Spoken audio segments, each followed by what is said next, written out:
Christianity was once forced upon Native Americans through colonization, boarding schools, and missionary efforts. Yet today, many Native people voluntarily embrace the religion. Some see it as a betrayal of indigenous traditions, while others view it as a personal choice or a way to blend spiritual beliefs. So why are so many Native Americans converting to Christianity? And what does this mean for Native identity? One major reason is historical influence.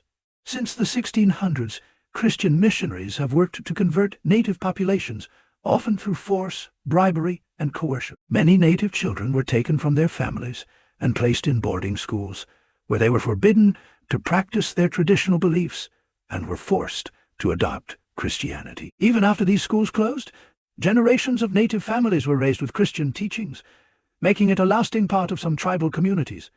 Another factor is community integration. Many Native people live in areas where churches provide support, food assistance, and social services, making conversion a practical choice. In some cases, Christianity is viewed as a source of healing, especially for those struggling with poverty, addiction, or trauma. As Cherokee pastor Richard Twist stated, "For some, faith is not about rejection of culture, but finding peace after generations of suffering." Some Native Christians practice blended spirituality, combining indigenous traditions with Christian beliefs.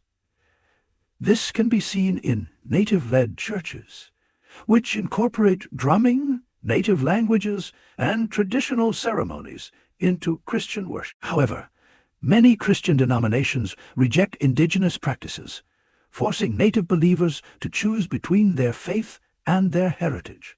Critics argue that Christianity continues to erase Native culture. Many churches still denounce traditional ceremonies as pagan or demonic, discouraging Native Christians from practicing their ancestral tradition. Some indigenous activists believe that conversion is a result of colonial brainwashing, arguing that Christianity was introduced as a tool of control rather than true faith. However, others believe that Native people should have the right to choose their own spiritual path, whether that means following traditional beliefs, Christianity, or both. The key issue is whether conversion is a free choice or the result of historical oppression and ongoing pressure.